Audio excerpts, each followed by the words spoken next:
तो क्या बोले भाई, हम हार गए आयरलैंड से। मुझे इस टीम मैनेजमेंट की ईगो से प्रॉब्लम है। आपकी प्रॉब्लम आपकी बॉलिंग एसेट्स थी नहीं।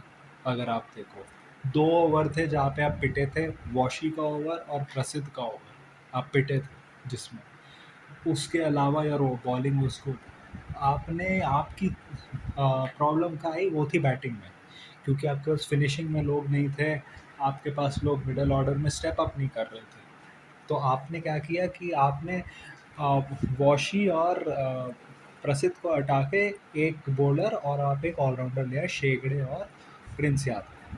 प्रिंस यादव ने अच्छा किया, शेगड़े भी all know he is not ready right now, लेकिन आपके पास और कोई ऑप्शन था नहीं, तो आप उसको ले आए। लेकिन उसके अलावा देखो यार, मैं कहूँगा इस बार बॉलिंग में कैप्टेंसी अच्छी थी, बुरी नहीं थी कैप्टेंसी। लेकिन जब आप देख रहे हो कि आपकी बैटिंग स्ट्रगल कर रही है, why not take bat first? ऐसा तो नहीं है कि कंडीशंस कोई बहुत बदल गई। आप बेलफास्ट में ही खेल रहे हो, आपने पहला मैच खेला, आप देख रहे हो कि आपको प्रॉब्लम हो रही है और पिच ऐसी कोई पाटा हो नहीं रही जब आप सेकंड बैट कर रहे हो, कंडीशंस मोर लाइकली सेम ही रह रही है।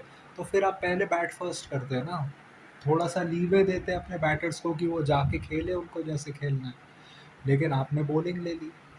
तो उसके अलावा कैच ड्रॉप हुए आज, लेकिन उतने कॉस्टली नहीं हुए। एक दो कैच ड्रॉप हुए। शिवम दुबे मैं कहूँगा with the ball was very good, but with the bat was very bad. मतलब सिंगलें नहीं लिए जा रही तुमसे। तिलक मैं कहूँगा यार उसने 50 मारी। मैं डायकॉटमी में हूँ कि भाई हम जो 1 रन से हारे, हमें 30 रन से हार सकते थे अगर तिलक ने 50 नहीं मारी होती थी। लेकिन आप इतना स्लो तो नहीं हो सकते ना। और अगर आप इतना स्लो हो so you better finish the match, because तिलक के रहते रहते we needed 16 6 overs and then he got out. दूसरा, जिनको आप डेवलप करने की कोशिश कर रहे हो एज ऑलराउंडर्स, समवन लाइक हर्षित राणा, जिसको आपने लीवे भी दिया है T20 में कि तेरे को 8 पे नहीं, हम तेरे को 9 पे बैटिंग करवाएंगे, और वो उसने इतना प्रूव कर दिया कि वो एज अ बॉलर भी खेल सकता है। लेकिन आपका प्लान कुछ और है, क्योंकि आप सोच रहे हो T20 वर्ल्ड कप के बारे में जो होगा ऑस्ट्रेलिया में। वहाँ पे मोस्ट लाइकली आपको नंबर 8 पे एक फास्ट बॉलिंग ऑलराउंडर चाहिए होगा, rather than वो स्पिन बॉलिंग ऑलराउंडर, और उसके लिए आपके पास उतना ऑप्शंस है नहीं। जो नंबर 8 पे is more of a fast bowling allrounder than a batting fast fast bowling allrounder. तो हर्षित ने वहाँ पे भी नहीं किया। दूसरा, जब प्रिंस यादव इतनी अच्छी स्ट्राइकिंग कर सकता है, आपने नेट्स में थोड़ी बहुत बैटिंग तो देखी होगी, तो अर्शदीप को क्यों आपने भेजा पहले? फिर अर्शदीप, आपके पास गेम सेंस नहीं है क्या? मुझे बुरा लगा था जब वो श्रीलंका वाले एक मैच के बाद इस मैनेजमेंट ने उसकी बैटिंग पे पूरा ट्रस्ट ही खो दिया। ठीक है, जब आप ऐसी हरकतें करोगे तो होगा ही। सिंगल क्यों लिया? क्यों लिया सिंगल? क्या है कि ईगो है अपने अंदर। Prince Yadav with bowling was very good. उसने जिस तरीके से बाउंस करके आउट किया, लास्ट में स्लोअर बॉल भी डाली, was very good I would say. लेकिन बैटिंग में वी वर ऑफ।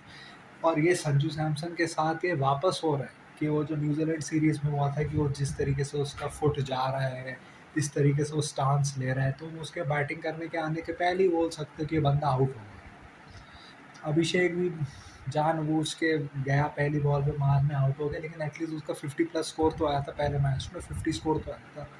संजू का मैं यही कहूँगा यार, अब तो मेरे को लगता है कि उन्होंने सही करा कैप्टन ना बना के। रीज़न तो यही दिया ना कि कंसिस्टेंसी नहीं है। तो भाई दिख ही रहा है कंसिस्टेंसी नहीं है।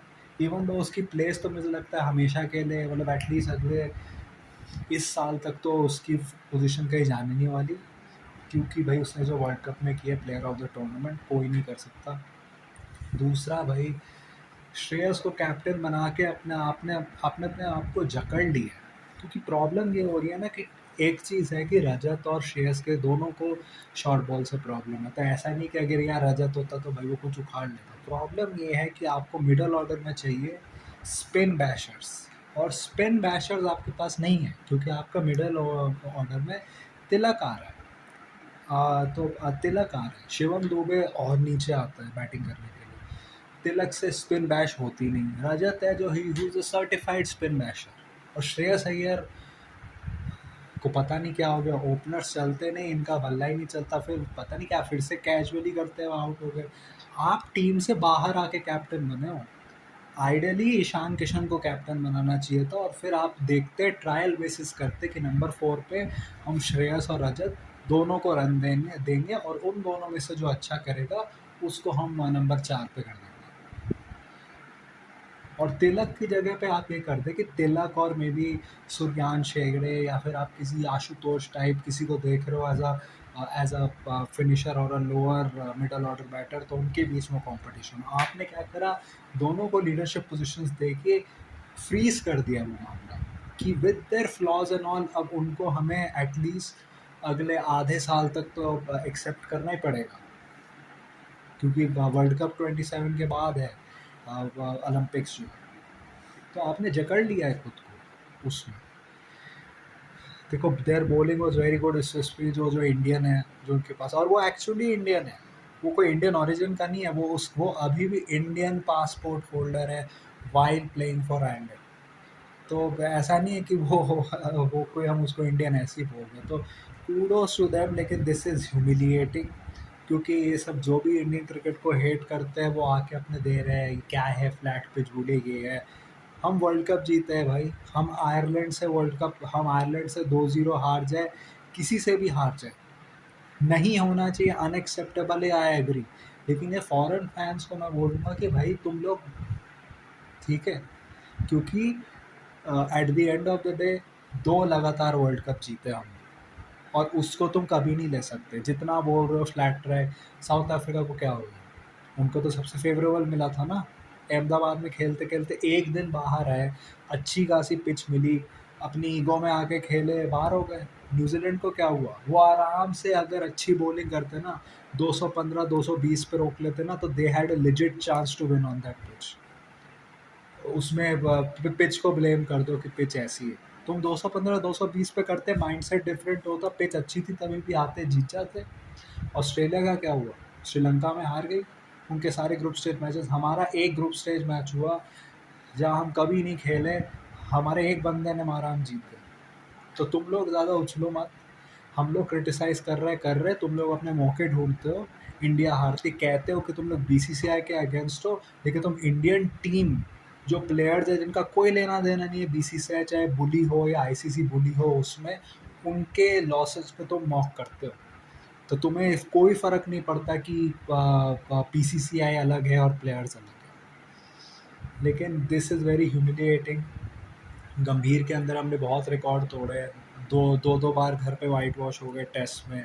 न्यूजीलैंड ने कभी ओडीआई सीरीज़ नहीं जीती, घर पे हम वो हार गए। बीजीटी पिछले पता नहीं 10-12 साल से हमारे पास ही थी, वो हार गए हम।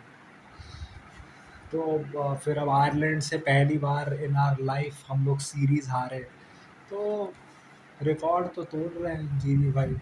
आईसीसी टूर्नामेंट भी जिताए, लेकिन भाई this is not acceptable, especially when you are the T20 world cup champions. This is not acceptable, और स्पेशली जब तुम्हें ज़्यादा कोई ज़रूरत नहीं थी, you just needed 1 or 2 batters to stand up और तुम ये जीत जाते। लेकिन अनफॉर्चुनेटली वैसा नहीं हुआ। So what do you think about the match? What do you think about my review? Tell me in the comment section. If you like this type of content, like this video, share and subscribe.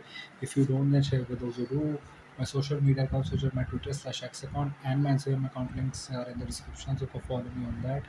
My UPI ID link, which is sharpboy@OKICSCI, is also in the description. So go donate any amount of money which you can, which can help you make you do permanent career option. So that was it for today. So thank you, goodbye, alvida.